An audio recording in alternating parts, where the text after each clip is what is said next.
তাদের জন্য দারুণ একটি আপডেট।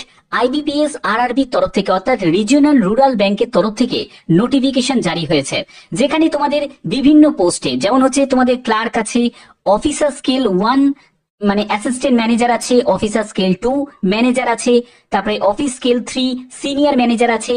বিভিন্ন পোস্টে তোমাদের নিয়োগ করা হচ্ছে, যেখানে তোমাদের শূন্য পদ 10,000 প্লাস শূন্য পদে তোমাদের নিয়োগ করা হচ্ছে। এখানে প্রত্যেকটি তথ্য তোমাদের কাছে তুলে ধরবো, খুবই গুরুত্বপূর্ণ ভিডিও, তার জন্য স্টেপ বাই স্টেপ দেখতে থাকো। দেখো, এখানে তোমাদের institute of banking personal selection regional rural ব্যাংকের তরফ থেকে এই বিজ্ঞপ্তি জারি হয়েছে, যেখানে তোমাদের অফিসার স্কেল 1, 2 এবং 3 এবং তোমরা অফিস অ্যাসিস্ট্যান্ট যে পোস্টটা তোমরা দেখতে পাচ্ছ, এই পোস্টটা সম্পূর্ণ ক্লারিক্যাল একটি পোস্ট। ওকে, আচ্ছা, এখানে দেখো তোমাদের প্রিলি, মেন এবং ইন্টারভিউ এই তিনটে কিন্তু স্টেপ থাকবে যারা অফিসার স্কেল 1 এর জন্য আবেদন করবে। কিন্তু তুমি যদি ক্লারিক্যাল অফিস অ্যাসিস্ট্যান্টের জন্য আবেদন করো, সেখানে তোমাদের প্রিলি হবে আর মেন হবে, কোনো ইন্টারভিউ হবে না। এরপরে হচ্ছে অফিসার স্কেল 2 এবং 3 এর জন্য তোমাদের সিঙ্গেল লেভেল এক্সাম হবে এবং তোমাদের ইন্টারভিউ হবে। আবেদন করতে হবে সম্পূর্ণ অনলাইন মোডে, তোমাদের আবেদন করতে হবে। তোমাদের প্রিলি হবে, যেখানে তোমাদের 45 মিনিট তোমরা সময় পাবে প্রিলির জন্য। মেনের জন্য তোমাদের 2 ঘন্টা তোমাদের সময় থাকবে এবং সিঙ্গেল লেভেল এক্সামের জন্য তোমাদের 2 ঘন্টা তোমাদের সময় থাকছে। আবেদন করার জন্য অফিসিয়াল ওয়েবসাইটে ভিজিট করতে হবে, সেখান থেকে তোমাদের ডাইরেক্ট আবেদন করতে হবে। আচ্ছা, আগে দেখে নাও যে তোমাদের কোন কোন পোস্ট আছে। পোস্টের ব্যাপারটা ক্লিয়ার করে দিই। অফিসার স্কেল 1 পোস্ট আছে, যেটা পিও পোস্ট আছে। তারপরে অফিসার অ্যাসিস্ট্যান্ট ক্লার্ক আছে, ব্যাংকিং অফিসার স্কেল 2 আছে, এগ্রিকালচার অফিসার গ্রেড 2 আছে, অফিসার গ্রেড 3 আছে, আইটি অফিসার গ্রেড 2 আছে, মার্কেটিং ম্যানেজার আছে, ট্রেজারি ম্যানেজার, তারপরে হচ্ছে ল অফিসার গ্রেড 2 আছে, চার্টার অ্যাকাউন্টেন্ট গ্রেড 2 আছে। ওকে, এখানে দেখো তোমাদের এলিজিবিলিটি ক্রাইটেরিয়া হচ্ছে, তুমি যদি অফিসার স্কেল 3 পোস্টের জন্য আবেদন করো, তাহলে তোমাদের 21 থেকে 40 বছরের মধ্যে তোমার বয়স হতে হবে। ওকে, এটা কিন্তু যারা ইউআর প্রার্থী আমি তাদের উদ্দেশ্যেই বলছি। তবে তুমি যদি এসসি এসটি হয়ে থাকো, তাহলে তুমি বয়সে 5 বছর ছাড় পাবে, এবং ওবিসি ক্যান্ডিডেট হয়ে থাকলে তুমি বয়সে 3 বছর ছাড় পেয়ে যাবে। এখানে তুমি যদি অফিসার স্কেল 2 পোস্টের জন্য যদি আবেদন করো, সেখানে 21 থেকে 32 বছরের মধ্যে তোমার বয়স হতে হবে। অফিসার স্কেল 1 পোস্টের জন্য তোমাদের 18 থেকে 30 বছরের মধ্যে বয়স হতে হবে। অফিস অ্যাসিস্ট্যান্ট ক্লারিক্যাল পোস্টের জন্য আবেদন করলে সেখানে 18 থেকে 30 বছরের মধ্যে তোমার বয়স হতে হবে। ক্লিয়ার? এবার হচ্ছে তোমাদের এজ রিল্যাক্সেশন, যেরকম তোমাদের বললাম যে এসসি এসটি ক্যান্ডিডেটরা বয়সে 5 বছর ছাড় পাবে, ওবিসিরা বয়সে 3 বছর ছাড় পাবে, এছাড়া পিডব্লিউডি যারা ক্যাটাগরি থেকে তারাও কিন্তু এখানে এজ রিল্যাক্সেশন পাবে। সম্পূর্ণ অফিসিয়াল কিন্তু তোমাদের নোটিশ আউট হয়েছে, তোমাদের সম্পূর্ণ ডিটেলসটা তোমাদের কাছে তুলে ধরা হচ্ছে। দেখো, তুমি যদি অফিস অ্যাসিস্ট্যান্ট মাল্টিপারপাসের জন্য আবেদন করো, মানে ক্লার্ক পোস্টের জন্য যদি আবেদন করো, তাহলে তোমাদের কিন্তু এখানে গ্র্যাজুয়েশন যোগ্যতা চাওয়া হয়েছে, যে কোনো শাখায়, সেটা আর্টস থেকে হোক, সায়েন্স থেকে হোক বা কমার্স থেকে হোক, যে কোনো শাখায় তুমি যদি গ্র্যাজুয়েট হয়ে থাকো তাহলে আবেদন করতে পারবে। এবং লোকাল ল্যাঙ্গুয়েজ, অর্থাৎ তুমি যে রাজ্য থেকে বিলং করছো সেই রাজ্যের যা ভাষা, মানে ওয়েস্ট বেঙ্গলের বাংলা ভাষা, তো সেই বাংলা ভাষায় লিখতে পড়তে বলতে জানতে হবে। এবং desirable working knowledge of computer, অর্থাৎ কম্পিউটারে যদি তোমার জ্ঞান থাকে তাহলে তুমি অগ্রাধিকার পাবে, বাট কম্পিউটারে যদি কোনো যোগ্যতা না থাকে তাহলেও তুমি আবেদন করতে পারো। ক্লিয়ার? এরপরে হচ্ছে তোমাদের অফিসার স্কেল 1, এই পোস্টের জন্য কিন্তু তোমাদের অ্যাসিস্ট্যান্ট ম্যানেজার খুব ভালো একটা post. Bachelor degree in any discipline, অর্থাৎ যে কোনো শাখায় তুমি গ্র্যাজুয়েশন যদি করে থাকো তাহলে তুমি আবেদন করতে পারবে। এবং এখানে কিন্তু সম্পূর্ণ ব্যাপারটা কিন্তু বলা আছে যে যদি তুমি প্রেফারেন্স দেওয়া হবে, যদি তুমি এগ্রিকালচার নিয়ে গ্র্যাজুয়েশন করে থাকো, হর্টিকালচার, ফরেস্ট্রি বা অ্যানিমাল হাজবেন্ডারি নিয়ে যদি তোমাদের গ্র্যাজুয়েশন করা থাকে, তাহলে তুমি অগ্রাধিকার পেয়ে যাবে। বাট এখানেও কিন্তু যে কোনো শাখায় গ্র্যাজুয়েটরাও কিন্তু আবেদন করতে পারে। ক্লিয়ার? এর পরবর্তী পোস্ট হচ্ছে তোমাদের জেনারেল ব্যাংকিং অফিসার ম্যানেজার। এখানে তোমাদের গ্র্যাজুয়েশন যোগ্যতা 50% নাম্বার নিয়ে কিন্তু প্রয়োজন আছে। অবশ্যই তোমাদের যদি গ্র্যাজুয়েশন 50% নাম্বার নিয়ে করা থাকে এবং 2 বছরের যদি ব্যাংকিং ফিনান্সিয়াল ইনস্টিটিউশনে কাজের যদি অভিজ্ঞতা থাকে, তাহলে অবশ্যই কিন্তু আবেদন করতে পারো এই পোস্টের জন্য।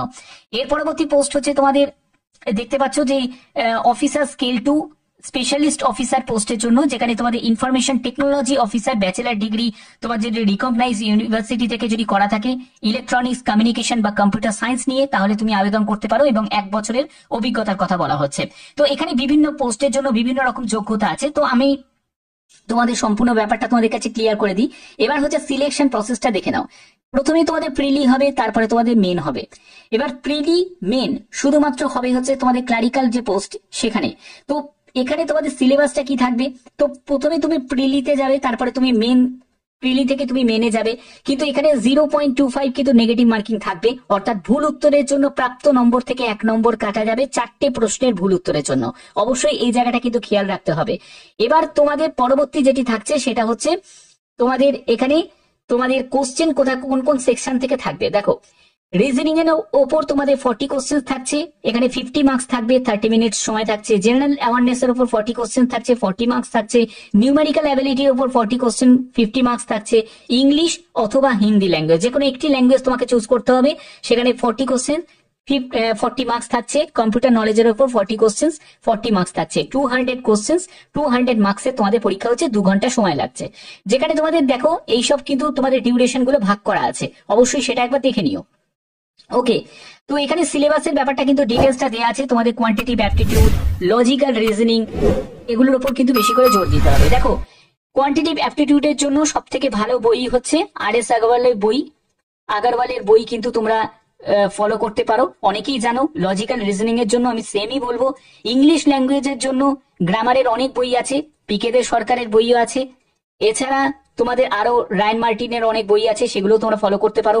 ব্যাংকিং এর উপর আলাদা করে কিন্তু পেপার পাওয়া যায়, প্রতিযোগিতা দর্পণে একটা ব্যাংকিং আলাদা কিন্তু সেকশনের পেপার আছে, তো সেটাও কিন্তু তোমরা ফলো করতে পারো। এবং কম্পিউটারের নলেজের জন্য বেসিক কম্পিউটার নলেজের যে কোনো একটি বই তোমরা কিন্তু স্টাডি করতে পারো। এগুলো কিন্তু অবশ্যই তোমাদের প্রয়োজন। বেশি করে কিন্তু তোমাদের জিকে, জেনারেল অ্যাওয়ারনেস থেকে যেখানে থেকে আসবে সেটা হচ্ছে ব্যাংকিং রিলেটেড কিন্তু প্রশ্ন আসবে, ঠিক আছে, বাজেট রিলেটেড প্রশ্ন আসবে, ইকোনমি রিলেটেড প্রশ্ন আসবে। এগুলোর উপর তোমাদের জোরটা বেশি করে দিতে হবে, ঠিক আছে। রিভার্স রেট, রেপো রেট, এগুলোর ব্যাপারে কিন্তু অবশ্যই তোমাদের নলেজটা রাখতে হবে। ওকে, এখানে তোমাদের বেতন কত টাকা থাকবে দেখো।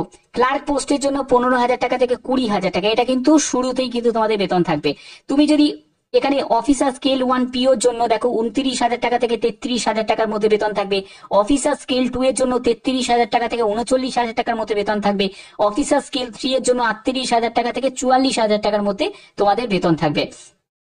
তো কোন কোন ব্যাংক আছে দেখো, ব্যাংকের পাশাপাশি কিন্তু ল্যাঙ্গুয়েজ গুলো কিন্তু দেওয়া আছে। দেখো, তুমি যদি আসাম গ্রামীণ বিকাশ ব্যাংক, এই ব্যাংকের ক্ষেত্রে তোমাদের গুয়াহাটিতে তোমাদের পোস্টিং হবে, যেখানে বেঙ্গলি হচ্ছে তোমাদের ল্যাঙ্গুয়েজ আছে, ঠিক আছে। এছাড়া দেখো, তোমরা যারা ত্রিপুরা থেকে ভিডিওটা দেখছো, তোমাদের ত্রিপুরা গ্রামীণ ব্যাংকে তোমাদের পোস্টিং হয়ে যাবে, আগরতলাতে যেটা আছে, সেখানে তোমাদের বেঙ্গলি ল্যাঙ্গুয়েজ থাকছে। তারপরে দেখো, ওয়েস্ট বেঙ্গল থেকে দেখো বঙ্গীয় গ্রামীণ ব্যাংক মুর্শিদাবাদে তোমাদের পোস্টিং হবে, ওকে, ল্যাঙ্গুয়েজ হচ্ছে বেঙ্গলি। তারপরে পশ্চিমবঙ্গ গ্রামীণ ব্যাংক হাওড়াতে তোমাদের পোস্টিং হয়ে যাবে, ল্যাঙ্গুয়েজ বেঙ্গলি। তারপরে উত্তরবঙ্গ ক্ষেত্রীয় গ্রামীণ ব্যাংক, এটা হলো কোচবিহার, সেখানে হচ্ছে বেঙ্গলি নেপালি। তো অর্থাৎ এখান থেকে তোমরা বুঝতে পারছো যে পোস্টিং কিন্তু তোমাদের এই সব জায়গায় কিন্তু তোমাদের পোস্টিং হবে, কিন্তু যে কোনো জেলা থেকে তোমরা আবেদন করতে পারো, যে কোনো জেলা থেকে, কারণ অল ওভার ইন্ডিয়া তোমাদের 10,000 প্লাস শূন্য পদে কিন্তু এই নিয়োগটি করা হচ্ছে সম্পূর্ণ পার্মানেন্ট বেসিসে। যেখানে তোমাদের এক্সাম সেন্টার রিলেটেড একটা প্রশ্ন থাকতে পারে যে স্যার এক্সাম সেন্টার আমাদের কোথায় পড়বে, সেটাও তোমাদের ক্লিয়ার করব। দেখো, আসাম থেকে যারা দেখছো তাদের হচ্ছে ডিব্রুগড়, গুয়াহাটি, জোরহাট, তারপরে হচ্ছে কোকরাঝড়, শিলচর এবং তেজপুর, এইসব জায়গায় তোমাদের পোস্টিং হয়ে যাবে। তারপরে দেখো, তোমরা যারা যারা ত্রিপুরা থেকে দেখছো, আগরতলাতে তোমাদের এক্সাম সেন্টার পেয়ে যাবে। তারপরে হচ্ছে তোমরা যারা যারা ওয়েস্ট বেঙ্গল থেকে, তো এখানে আসানসোল, বর্ধমান, বহরমপুর, দুর্গাপুর, হুগলি, হাওড়া, কল্যাণী, গ্রেটার কলকাতা, শিলিগুড়ি, এই এতগুলো জায়গায় কিন্তু তোমাদের এক্সাম সেন্টার তোমরা পেয়ে যাবে। ওকে, তো এবার দেখো তোমাদের অফিসিয়াল নোটিশটা আমি দেখাচ্ছি। অফিসিয়াল নোটিশটা একদম কারেন্ট নোটিশ দেখাচ্ছি, 2025-26। তোমরা দেখতেই পাচ্ছ আরআরবি রিজিওনাল রুরাল ব্যাংকের তরফ থেকে এই নোটিশটা জারি হয়েছে, যেখানে তোমাদের কবে এর বিজ্ঞপ্তি জারি হবে, মানে নোটিফিকেশন কবে আসবে, সেটা হলো জুলাই মাস নাগাদ তোমাদের নোটিফিকেশন জারি হয়ে যাবে। এবং তোমাদের কবে কোন ডেটে তোমাদের পরীক্ষা হবে সেগুলো কিন্তু দেওয়া হয়েছে। প্রিলি এক্সামের পরীক্ষাটা দেখে নাও, যে আমি অফিস অ্যাসিস্ট্যান্টটাও বলছি, দেখো 30 আগস্ট, তারপরে 6 সেপ্টেম্বর এবং হচ্ছে 7 সেপ্টেম্বর পরপর কিন্তু প্রিলি এক্সাম তোমাদের হবে। মেন ক্ষেত্রে দেখো 9/11/2025, অর্থাৎ 9 নভেম্বর তোমাদের পরীক্ষা হবে। তারপরে অফিসার স্কেল 2 এবং 3 এর ক্ষেত্রে তোমাদের প্রিলি থাকছে না, তোমাদের মেন থাকছে, দেখতেই পাচ্ছ 13 সেপ্টেম্বর 2025। এবং দেখো অফিসার স্কেল 1 এর ক্ষেত্রে 27 জুলাই, তারপরে 2রা আগস্ট এবং 3রা আগস্ট। তারপরে হচ্ছে তোমাদের 13 সেপ্টেম্বর 2025 হচ্ছে মেনটা হবে। ওকে, তো এখানে দেখো সম্পূর্ণ ব্যাপারটা কিন্তু ক্লিয়ার করা আছে, অবশ্যই ভালো করে একবার দেখে নিও এই ডিটেলসটা। তো এটা কিন্তু একদম অফিসিয়াল নোটিশ জারি হয়েছে। আবেদন করতে গেলে তোমরা যখন প্রাথমিক যখন তোমাদের রেজিস্ট্রেশন করতে হবে, রেজিস্ট্রেশন করার জন্য তোমাদের photo, signature, left thumb impression, তারপরে হচ্ছে স্ক্যান কপি অফ তোমাদের হ্যান্ড রিটেন যে ডিক্লারেশন আছে সেটাকে কিন্তু তোমাদের স্ক্যান করতে হবে, স্ক্যান করে তোমাকে আপলোড করতে হবে। প্রথমেই কিন্তু তোমাদের কাস্ট সার্টিফিকেট বা এগুলো নিয়ে কোনো চাপ নেওয়ার দরকার নেই, কারণ যখন তুমি ফাইনালি সিলেক্ট হয়ে ডিবিতে যাবে তখনই কিন্তু তোমাদের এই কাস্ট সার্টিফিকেট বা আদার্স যেগুলো সেগুলো কিন্তু তোমাদের প্রয়োজন হবে। তো আশা করি এই ভিডিওর মাধ্যমে তোমাদের একদম অথেন্টিক নিউজ তোমাদের কাছে প্রোভাইড করলাম। এখানে তোমাদের অ্যাপ্লিকেশন ফিস কত টাকা লাগবে দেখো। অ্যাপ্লিকেশন ফিস হচ্ছে SC ST PWBD এবং এক্স সার্ভিসম্যানদের হচ্ছে 175 টাকা, জেনারেল OBC এবং EWS প্রার্থীদের 850 টাকা মতো আবেদন মূল্য জমা করতে হবে।